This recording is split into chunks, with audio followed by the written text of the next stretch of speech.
Do you remember the first time you saw a dinosaur? Hey, Blue. We don't really believe it. It's like a miracle.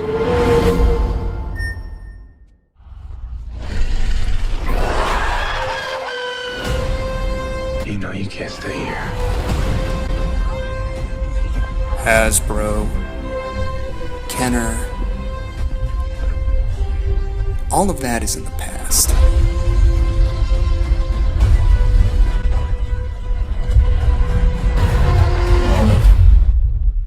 I want to show you the future.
Hello everyone, and welcome back to Killer Shrew Fans, Killer Toy Reviews. And today, April 16th, we are of course celebrating the anniversary of Mattel's Jurassic line. 2 years ago, today was probably the most excited I have been in a long time. The street date for the Mattel Jurassic World toy line had come, and I had so many Target and Walmart gift cards set aside for the occasion. I went on the ultimate toy hunt and loaded up on the first of many, quite possibly too many Jurassic World toys from Mattel. The toys were incredible, and the wait had been grueling, but it was more than worth it when I got my hands on some of the best Jurassic figures to ever have been released. Fast forward 2 years, and my collection has grown at a staggering rate as Mattel continues to push product after product onto us, and I continue to not be able to tell myself no. Whereas there is no denying that Mattel has created some of the best Jurassic toys of all time, while also giving fans the most expansive line of dinosaur toys the franchise has ever seen, is it perfect? Is Mattel infallible? And where has the line ended up after 2 years? I think it's safe to say that Mattel has done a pretty strong job with the Jurassic license for the most part. But to celebrate their 2-year anniversary of producing Jurassic merch, I wanted to sit down and give an all-encompassing breakdown on my thoughts over the last 2 years and where I feel the license is as a whole. There are probably going to be some unpopular opinions in this video, so watch at your own discretion, and bear in mind, it's completely subjective, just me kind of chewing on the thoughts that I've had bouncing around my head since the last New York Toy Fair. This video will be broken up into 3 chunks. First and foremost, just my initial overall thoughts. Second chunk will be addressing the question of repaints, and finally discussing what is still missing from the line. So let's get right into it and start off with my initial thoughts. I'm going to say right out of the gate that I think Mattel is overall very consistent with their products. A majority of them feature incredible sculpts with unexpectedly high levels of detail for a mass-produced action figure, and come complete with a fun and creative action feature. The sheer level of diversity they have brought to this line is also commendable. I have seen dinosaur species that even model brands are yet to produce, to my knowledge, coming from Mattel, and I think that deserves high praise. Mattel has also single-handedly given us some long-awaited proper Jurassic figures, most notably the Brachiosaurus, which was an incredible achievement that brought so many fans together in a way that I have not yet seen. In a recent poll on my YouTube, a majority of those who voted said the best thing about Mattel has been the sheer diversity of species. Granted, that was not a huge sampling pool, but regardless, it is something many fans appreciate, and at times I certainly do too. This is something Kenner did back in the day, giving kids and collectors a vast array of species, some of which had no connection to the films or books. Mattel has taken that to the next level, allowing people to build their own unique parks while also keeping sales up. All of that being said, is all of that too much of a good thing? Sometimes I find myself wondering if they take the whole dinosaur thing too far, just spoiling us with so many species, of which less and less have connection to the overall franchise. This would be fine, but meanwhile, things like human characters, vehicles, and playsets get shafted while these dinosaur toys keep a-flowin'. Kenner did the same, yes, but they also made sure everything else was accounted for as well, thus providing a fully rounded out line of toys. So, whereas we did get a lot of dinosaurs that weren't in the films, we also did get the humans, the vehicles, the playsets, which Mattel did give us, but it was only for like the first year or so, and then after that, just, if a year. So it feels like they did the bare minimum with that, and then just said, all right, enough, let's go to the dinosaurs. And while we're talking about the dinosaurs, some of these diverse and unrepresented sculpts, there's just a disparity there. Some of them are just head and shoulders above others, with the crisp details, decent coloration, and respectable proportions. Meanwhile, a few of them come across as cheap, cartoony, and otherwise unappealing. This sort of difference could be due to a lack of focus. In trying to do so many things, Mattel basically guarantees that some of them just ultimately won't work out. Tack on repaints and retools on top of new sculpts that they're trying to get to us, and you've got a recipe for some products just getting the short end of the stick. There's also a constant worry of, keeping costs down in order to boost profits. That's just how businesses operate. And when you've got so many dinosaurs to manufacture, odds are you're going to have to go a little cheap on the material in order to keep those costs down. Don't get cheap on me, Dodson. If Mattel focused on quality over quantity, I do think we could still have a very diverse toy line with even better makes and better play compatibility across the board. I would personally gladly forego some of these new species in favor of such improvements. But hey, that's just me. I mean, it seems pretty clear that Mattel wants to keep this ball rolling. They want to keep giving us Jurassic toys even when there aren't Jurassic films. So if they just pumped the brakes a little bit, on these waves and said, okay, we're only going to make, half a dozen dinosaurs in the coming months, but they are going to be bang up dinosaurs. They are going to be incredible. I would prefer that than them saying, we're going to give you another 17 species in a year. The quality, yeah, but 17, you're going to get 17. Just do the first, half of that in a year and then release the next half the next year. It would keep things rolling, and it would mean that you wouldn't have to make sacrifices. I don't know. Paint is hit and miss with the brand. Obviously, there's only so much you can do with these mass-produced toys when it comes to colors, so I already grant Mattel certain leeway when something comes out not looking 100% like the film counterpart. Some are very, very well done under these constraints, but sometimes there are just absolutely baffling decisions when it comes to color selection. Apparently that new jumping raptor is supposed to be Echo.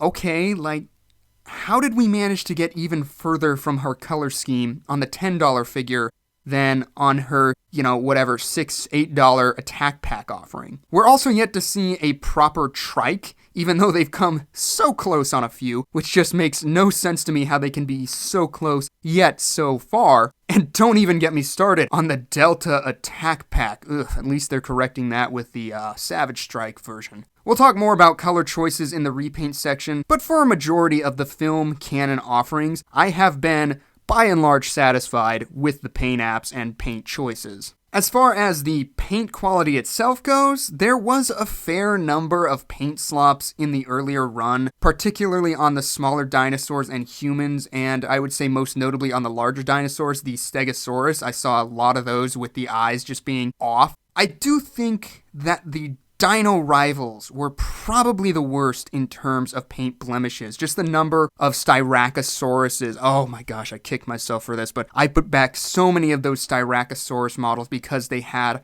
very bad paint apps in the horn area, and now, I never even got a second one. The one that I landed on, it wasn't even perfect. It was just kind of the best I could find, and I'm like, I'll find a better one. That will be the one I keep in box. Never opened the first one, thank God, because now that thing's impossible to find. But yeah, the Dino Rivals definitely suffered in terms of the paint blemishes. But on the bright side, what Primal Attack dinos I have added to my collection so far are near perfect, as are the ones I leave on the shelf, and it has me hopeful that Mattel is cracking down on their paint application. Granted, I haven't been on as many hunts as I used to go on, so if anyone out there has information that can confirm or deny my supposition that things are getting better, let me know.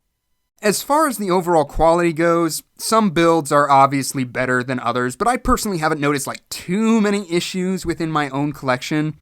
Sure, there are a couple that just won't stand, i.e. the Metriacanthosaurus, both Allosaurus offerings, and the Gallimimus attack pack, to name a few, and some of the joints are loose here and there, but there hasn't been issues like pieces falling off, breaking, that sort of thing. And more than a few of my open dinosaurs have taken a tumble onto hardwood floors and survived, so there's that to consider.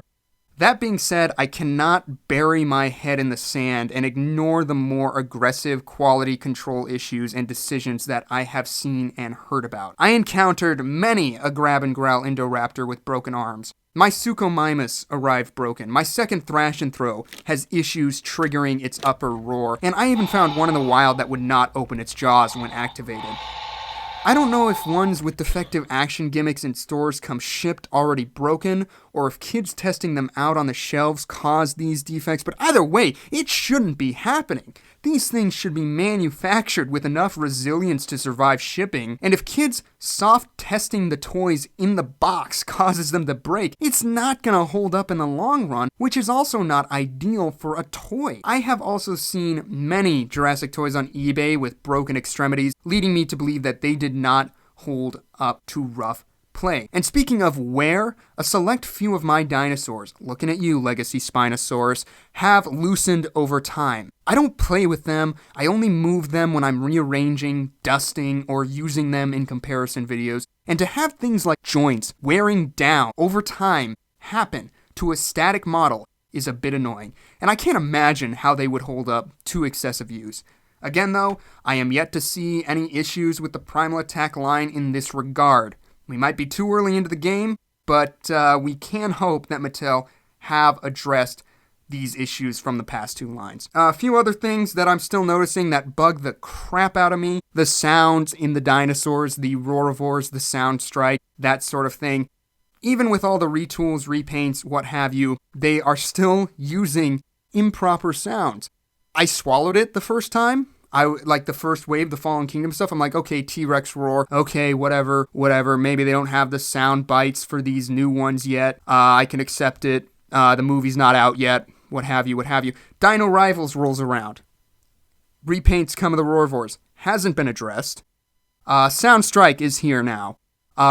Still have T-Rex roars in the Triceratops, still have Indoraptor roars in the Edmontosaurus. Indoraptor roars! Get a grip. That's like one of the things where I'm just like, please,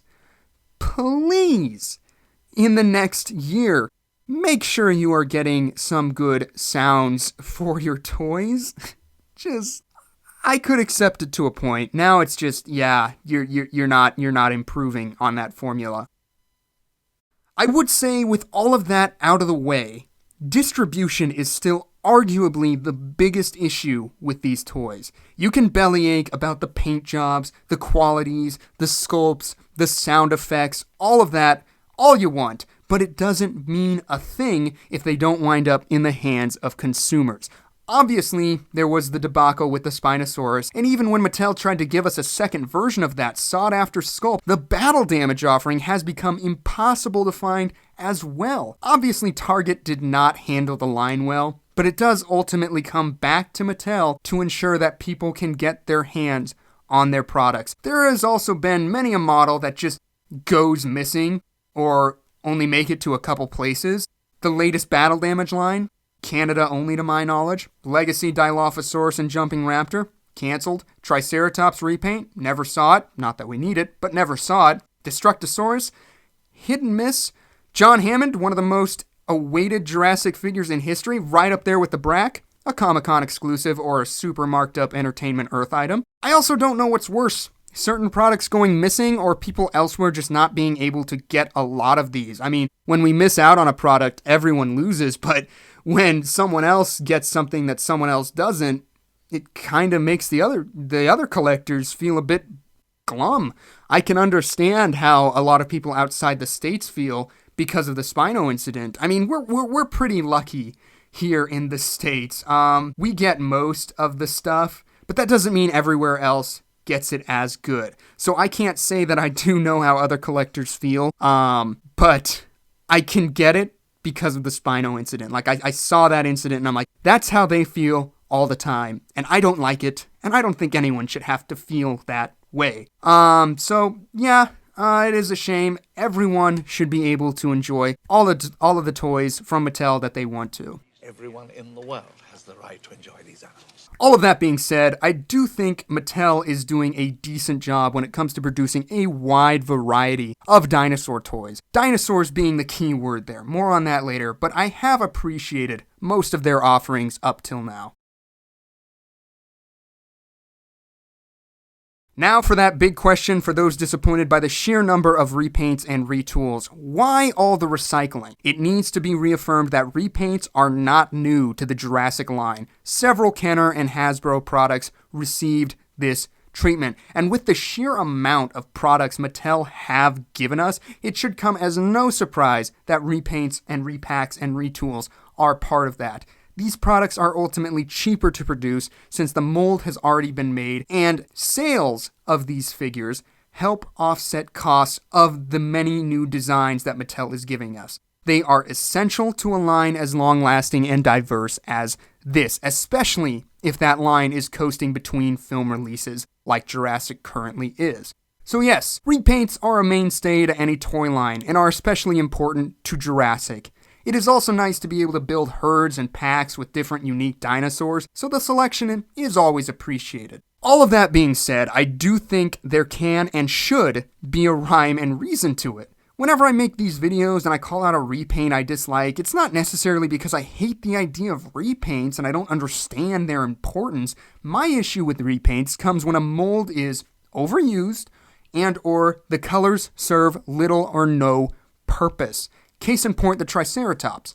Many collectors are sick to death of this mold, seeing as it has been used countless times with little regard for film accuracy. No paint scheme has been accurate to either the Jurassic Park or World Trikes, and even its size is just too small. Even if you can find a paint job where you're like, that's close enough, I respect that, you can't argue that it's too small. So if Mattel decided to repaint this model in an accurate way, or released a scaled up version of it, then that would be an offering worth our time and money.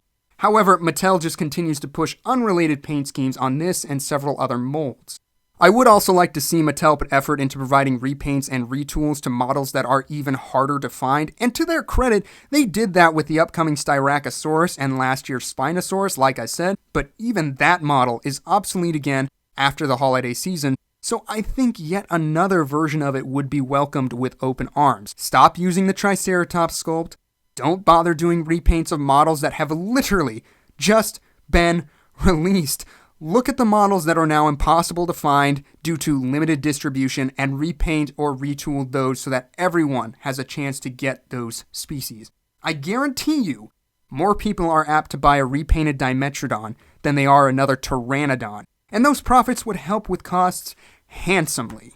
Another problem with these repaints I kind of touched upon with the trike, but it is a distinct disregard for key inspiration. A great example would be the Ankylosaurus repaint from the Dino Rivals lineup. Now that is a mold that hasn't been used as much, so it was welcome to see it getting a retouch up and be re-released, but even with the repaint, it felt unrelated to the whole Jurassic franchise. There do exist variations in color scheme that are present in the in-canon dinosaurs, and these repaints are a golden opportunity to bring some of those variations to light rather than just painting willy-nilly. Like, ask yourself, as a JP fan, which would you prefer? A pineapple variant Ankylosaurus that looks nothing like a JP dinosaur in terms of color?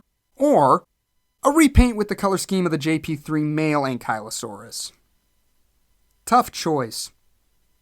The new Baryonyx paint schemes apparently are inspired by Camp Cretaceous counterparts, so that does show some insight on Mattel's behalf, but I would like to see them do more of this and less unnecessary shelf stuffer repaints. Again, I think fans would gladly buy a Jurassic Park 3 male Velociraptor repaint rather than whatever this is, or, any other of the 500th Raptor mold that we've already seen. Repaints could also be done to improve upon or riff off of previous models like they did with the new Parasaurolophus, Stygimoloch, and Ceratosaurus, or even done to pay tribute to the classics like the new Kenner-style Gallimimus. These paint schemes kind of are similar to their previous offerings, but they're taken in a different direction. They're different enough to justify their existence, but not so far out of left field that I just can't, accept them as a Jurassic dinosaur. So I think that is a much better way to go. These are the ideas I want to see implemented with these models that are necessary to the lineup. They would have collectors more excited, and I don't doubt that the purchases would be higher. I mean, as a fan and a collector, I'm more inclined to buy a dinosaur that looks like it's from the film franchise rather than just a random colored dinosaur. It just putting the Jurassic logo on a repaint strips it of so much of what makes it special. You used me. It doesn't feel Jurassic because it doesn't look Jurassic. Now, for the species that do not have in-franchise variations or lack film counterparts altogether, those are the models that can be given the crazy decos and whatnot. But the focus should be on the hard-to-find dinos and movie-inspired variations. That is the long and short of my feelings on repaints. The Primal Attack lineup is better in this regard, but there were still some low points. And finally, the biggest question after 2 years: what is missing? Obviously, 2 years later, there is still a disturbing lack of playsets, vehicles, and human characters. I think that the film year was pretty good in this regard, with several vehicles and human characters being released, even if a good chunk of those were variations of Owen. You all know my feelings on that. And granted, Dino Rivals and Primal Attack lack a film tie-in, a proper film tie-in, so at this point, it does make sense to not have those additional film elements in toy form, and instead focusing on the breadwinners of the line, which are the dinosaurs. That being said, back during New York Toy Fair, I saw something that had me just scratching my head. I saw from Collect Jurassic that Schleich, a company infamous for mishandling dinosaur sculpts, is going to be manufacturing Jurassic World-esque playsets, vehicles, humans, and capture gear to go with their dinosaurs. If a company as hit and miss as Schleich is can produce such products, I see no reason why Mattel, the actually licensed toy manufacturer that does a bang-up job on their dinosaurs, cannot. And in regards to this not technically being a film year, I guess we did get Battle at Big Rock, which featured multiple human characters, not to mention a vehicle that gave us one of the coolest moments in recent Jurassic memory. Oh my gosh, that high chair and that window. My blood was pumping. I loved that. Why not produce an RV with a removable dino damage windshield, exclusive human characters, and or exclusive baby Nasutoceratops? Also, Camp Cretaceous is still on the horizon to my knowledge. I don't know how it's been affected with the current outbreak, but it seems pretty clear that several of the new dinosaur toys are inspired by that series. So again, we're left with the question of where everything else from that series is. At the time of this recording, the always incredible Jurassic Park podcast has in fact recently uploaded a video wherein they unbox a bunch of Primal Attack goodies straight from Mattel, and the box folded out to reveal a Lockwood Estate breakout diorama. Granted, it was all just cardboard, but if Mattel can engineer the mere boxes that they send free stuff in, I don't doubt that they also have the capacity to design at least a few proper playsets that they can make money off of. And no, the Indominus Recovery and Lava Surge aren't quite proper playsets, sorry. Keeping it to crowd pleasers does make sense. I can understand that a kid in Walmart or Target is going to be more excited about buying the latest T-Rex instead of a Jungle Explorer or a Henry Wu action figure. That's all fine and dandy. I accept that. It's sensible. But there are ways to have the best of both worlds, and Mattel almost had it during these last 2 years. I'm talking about the story packs, which had such incredible potential. I feel it is a fantastic idea to pack a dinosaur with a human character and some accessories and charge a few bucks more. Yet for some reason we only ever got 6 of them, and only 3 of which were ever widely available. And one of those 3 was even shafted in terms of its availability. I'm not here to talk about whose fault it was that the story packs did not do well, but I am here to reaffirm what a great step in the right direction that idea was. It would incentivize both sides of the consumer community. Collectors who may not want yet another Velociraptor or even another freaking Owen Grady would jump at a story pack containing an exclusive human figure and or dinosaur. And kids that may not want to buy a human figure would still buy for the dinosaur and just use the human as food or something. This would be the perfect way to provide us with new human characters while also ensuring neither those human characters nor the several repaints would just sit and become the next peg warmers. Not interested in another trike? What if I told you it came with a Nick Van Owen figure? Tired of seeing the Pteranodon mold? It comes with an Eric Kirby. Remember that Franklin figure we promised you that was never released? Now it comes with the umpteenth Baryonyx repaint. You see what a great idea this would be? Yet for whatever reason, it is yet to happen properly. I mean, yes, we got the Stiggy Moloch and Mercenary and the Claire and the Gyrosphere and the Owen and the Blue, and then the Legacy ones were kind of a wash. But I don't know why we only got those 3. Granted, sales for those might not have been the best, but that was probably because it was the same stuff. I mean, it was just a retool of the Stiggy, and it was another Owen, and it was another jumping Blue. We had so many Blues as is, but if it was something different, or at least drastically altered in a big way, I do think that it would work. I can't imagine how much higher demand would be for that Dilophosaurus Savage Strike if it came with a Dennis Nedry figure. It's already lining up to be a must-have for a lot of people, so it could only go up from there. Sure, it would have to be more expensive, but people would still buy it. We can charge anything we want, $2,000 a day, $10,000 a day, and people will pay it. When the Legacy story packs failed to become widely distributed, many collectors, myself included, imported them for a much higher price. And for what? More Raptor repaints, repacks of Muldoon and Malcolm? No, of course not. The real draw of those story packs was the JP3 style Alan Grant, complete with Lucky Pack and eggs. That was genius. I am telling you, repaints, repacks, and retools would sell so much better if they came with some extra incentive for us collectors who are tired of buying the same Raptor over and over again. I don't see how it's not a win. I only see these repaints as like selling to hardcore completist Mattel fanboys. Nothing against you out there if you're watching. I do love Mattel too. Or parents who happen into a store and, you know, their kid's like, oh, that's a dinosaur. We love dinosaurs. Can we get a dinosaur? Doesn't matter that it's Jurassic Park. It's just a dinosaur. That sort of thing. So yeah, I think it's a golden idea, and I hope that Mattel gravitates back in that direction for the next film line.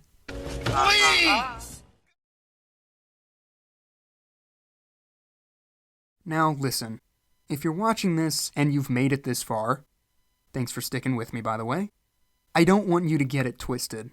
I really do love Mattel for what they have managed to do with these toys. I think they have done a great job in bringing the Jurassic toy line back from the brink of despair. Film-accurate dinosaur sculpts with fun features and decent enough makes and no freaking screw holes are once again the norm for collectors and fans and children alike, and we have Mattel to thank for that. I can only imagine how horrendous the Fallen Kingdom line would have been if Hasbro still held the license, and we most likely wouldn't even be getting anything in these years between films. So Mattel has earned my praises for producing some of the best dinosaur toys the franchise has ever seen. I know I may seem hard on the company in my reaction videos and the individual reviews, but that's honestly because I enjoy what they do so much. If you doubt that, if you doubt my love for Mattel, please go watch my 1-year anniversary video. I will link to it in the description. You will see how much I have supported them. I had supported them in that year alone, and now, another year down the line, I'm still buying their stuff. I mean, if I nitpick or decry certain products, it's just because I believe wholeheartedly that the company can be even better than they currently are. Constructive criticism and feedback and proper conversation is so important in matters such as this. As long as your concerns come from a genuine place of care, then they are worth vocalizing. Expressing these good faith criticisms shows that you are invested and you want to see the thing you enjoy improve and be the best that it can be. Obviously, if you want to just hate to go against the grain, that's not how improvement happens, and really there is no point in speaking up if that's how you feel. On the flip side, unbridled love for Mattel and sour words against those who do not share the same level of acceptance will not lead to things being better either. Find that gray area in which to operate. That being said, there is so much more to Jurassic than just dinosaurs, and I don't want Mattel to forget that while they reap the success of their admittedly wonderful dinosaur line. I think next year is really going to be the make it or break it year for me that determines whether or not I continue with the Jurassic line. I suppose that's if Dominion does come along on its regularly scheduled release time. I can't judge Mattel for not having a proper movie tie-in line if there is no movie to go along with it, but us operating under the assumption that Dominion will not be delayed too far past its original release date, if there is a proper Jurassic toy line for that film tie-in, that's when I will decide. We have already gotten some pretty sweet stuff from Mattel, but this formula of just pumping out new dinosaurs is quickly becoming too much of a good thing for me personally, especially when shelf space and collecting finances are running low. I'm also at a point of big transitions and uncertainties in my life, as I think we all are in the face of the current pandemic, and I can't honestly say how all of that is going to impact my hobby of collecting. There is much praise the company deserves for their work on this line, but much work to still be done. Unfortunately, I'm not sure it will happen, especially if we just keep buying what they put out with no thought and none of that healthy, constructive criticism. You vote with your wallets, don't ever forget that, and real change, as proven in the past, only comes if you sit back, really consider what's around you, and go from there. I love Mattel, I love what they have done with the Jurassic line, but there is so much more to it than just unending dinosaurs. It's fine to appreciate what we have, and it's also fine to expect more from a company that has proven in the past it is capable of delivering more. So thank you, Mattel, for all that you have done. You've made the hunt very fun again, but I know you can make it even more fun in the future. Big thanks to all of you for tuning in. Don't forget to leave some of your own 2-year reflections in the comments section down below, and I hope to see you all again in the next video. Bye-bye now.